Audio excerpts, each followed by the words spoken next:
evening. Thanks for joining us on the news at 8. Today, the 18th day of the month of December 2023.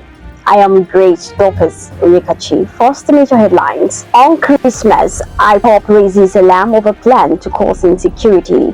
Vows to deploy ESN operatives. JAM rises 2024 UTME registration fee. Reps revolutionize science, engineering, and technical innovations. We take commercials. We'll be right back with details and many more. Stay connected.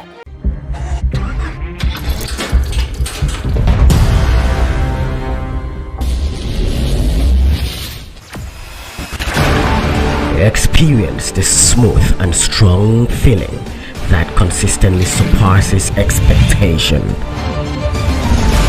Leading the way in high-performance lubricants, Master Supermoto Oil is as durable as titanium. Welcome back. Now the details. Barely 2 weeks after 4 children of the same parents were taken to an unknown destination by a tricycle rider in Umahia while on their way to school, a female tenant who newly moved into an apartment has allegedly adopted 4 children belonging to 3 different parents.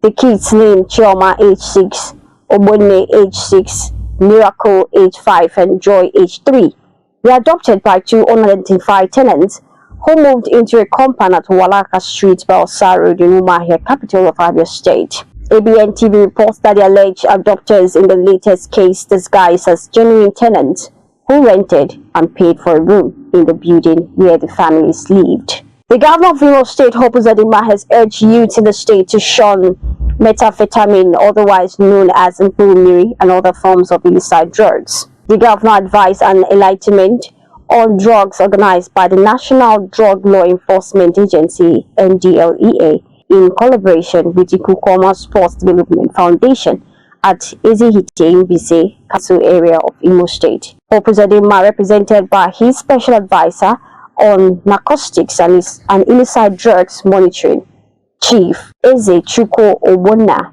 described the use of illicit drugs as the ban of productivity among the youths. Indigenous people of Biafra, IPOP has issued a travel advisory to Anambra and Imo State indigents coming home for Christmas, citing insecurity.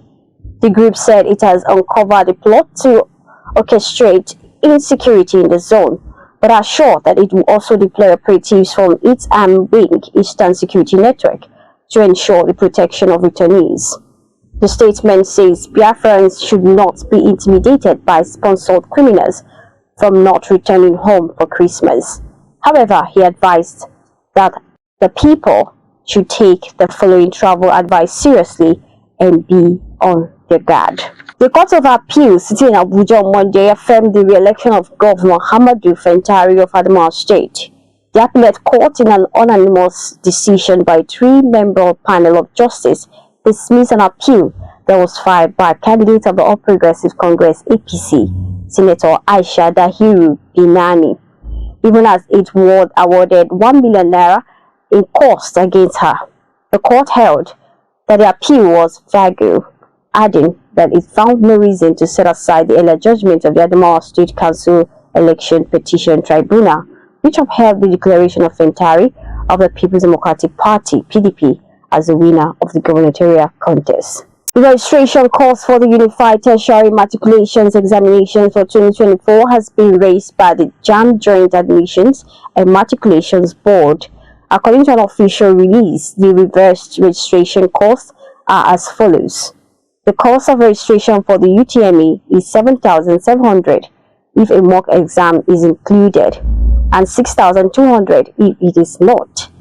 Prior to the most recent change, the JAM application form cost 5,700 if it did not include a practice exam, and 6,700 if it did. The board also announced that foreign candidates would now be able to obtain application materials for $30. The House of Representatives said on Monday, December 18th, that it is prepared to chart a new course that will propel the country into a new height in science, engineering, and technological innovations. Chairman of the House Committee on Science Engineering, one of the newly created committees, Honorable Inuwa Garba, who spoke at the inaugural meeting of the committee, that said that the House attached importance to a technology and engineering-driven economy. He, however, said the success of the committee will be measured not just by the policies it's initiated, but by the tangible results made out of them that will impact Nigerians. 2 people have reportedly lost their lives during a fire outbreak at the Ogbomoso residence of a former governor of Oyo State, the late Otumba Adebayo Alio Okala, on Monday morning. The sector commandant of the State Fire Service Ogbomoso Command, Mr. Oluwaseyi Owebile, who confirmed the incident, said that the fire accident occurred around 7:30 a.m. on Monday, December 18, 2023. Mr. Owegili noted that the cause of the fire could not be ascertained as of the time filing this report, saying the service would soon unravel what might have led to the incident. The Independent National Electoral Commission (INEC) has said it is considering conducting by-elections and rerun elections across the country on Thursday, February 1st, 2024, to fill existing vacancies in the state and federal legislature. The Commission's chairman, Professor Mahmood Yakubu, disclosed this at a meeting with leaders of the political parties to prepare for the elections. Professor Yakubu said at the end of the litigations, the court have ordered the Commission to conduct rerun elections in 34 federal and state constituencies, made up of 1 in the Senate, 11 federal constituencies, and 22 state constituencies. On entertainment, singer Harry Song has called out his former label boss Kingsley Okonkwo, popularly known as Casey, over his unpaid loyalties. Harry Song, in a series of posts on his Instagram story, stated that he is appealing to the 5-star music boss to refund his money and release his songs.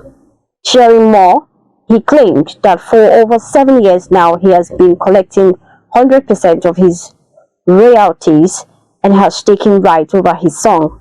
Calling him a bully, he pleaded with him to be fair to him and give him what was rightfully his.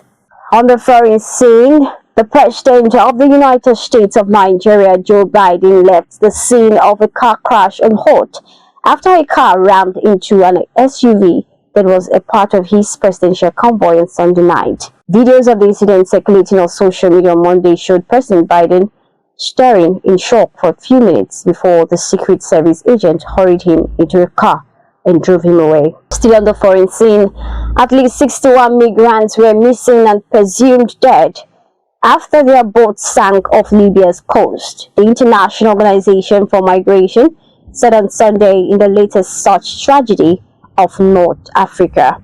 The migrants were believed to have died because of high waves that swamped their vessel after it left from Zuwara on Libya's northwest coast. The IOM's Libya's office said in a statement to AFP, citing survivors, it said there were approximately 86 migrants on board, including a woman and children from Nigeria, the Gambia, and other African countries. While in sports, Algerian international footballer Youssef Attal goes on trial in France Monday, accused of inciting hatred after posting a video in which a Palestinian preacher purportedly threatened Israel with a Black Day. Attal, who plays for League One side Nice, shared the video on his Instagram account, which has 3.2 million followers, shortly after the attack by Hamas militants on Israel on October 7th, in which 1,139 people were killed. In an extract of the footage seen by AFP, the preacher, Mahmoud Al-Hassan, at first talked about the plight of children in Gaza. And that sports news brings us to the end of the news at 8. But before we go, we recap our major stories. On Christmas, IPOP raises alarm over plan to cause insecurity, vows to deploy ESN operatives. JAM raises 2024 UTME registration fee. Reps to revolutionize science, engineering, and technological innovations. These and many more on different platforms. Log on to www.abntv.com.ng, and you can also follow us on our social media platforms being displayed on the screen. I am Grace Dorcas Enyekachi. Have a pleasant night rest. Stay safe.